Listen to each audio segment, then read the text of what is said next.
మీరు ఉన్న నలుగురికే ఇంత చికెన్ ఫ్రై ఎందుకు అక్క అని అడుగుతారేమో. మా కోసం కాదండి, ఫ్రెండ్స్ అడిగారు, వాళ్ళ కోసం అనమాట. చికెన్ ఫ్రై వాళ్ళకి చేసుకోవడం రాదా అంటారేమో. వాళ్ళు వైశ్యాసు, వాళ్ళకు వండుకోవడం అస్సలు రాదంట. ఇంకా చికెన్ తింటున్నారు ఈ మధ్యనే. ఎప్పుడైనా కావాలంటే అప్పుడప్పుడు అడుగుతారు. చాలా డేస్ అయింది నేను వాళ్ళకి చికెన్ ఫ్రై చేసిచ్చి. నాకు డెలివరీ అయ్యి చిన్న బాబు ఉన్నాడు కదా, అందుకని ఈ మధ్య అంతా అడగలేదనమాట. ఇంతకుముందు అడిగేవాళ్ళు అప్పుడప్పుడు 2-3 మంత్స్కి ఒకసారి అలా.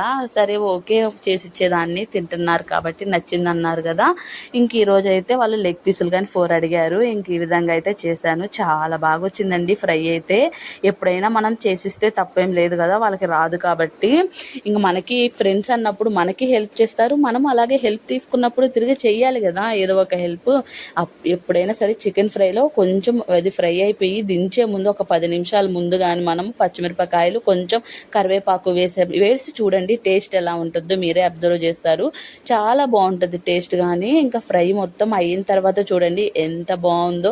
ఏ రెస్టారెంట్లో ఏ క్యాటరింగ్లో కానీ ఉండదండి, అంత టేస్టీగా వచ్చింది. బోన్లెస్ ఫ్రై అనమాట మొత్తం. కానీ అందులో లెగ్ పీసులు కానీ 4 వేసాము. చాలా బాగా కుదిరింది.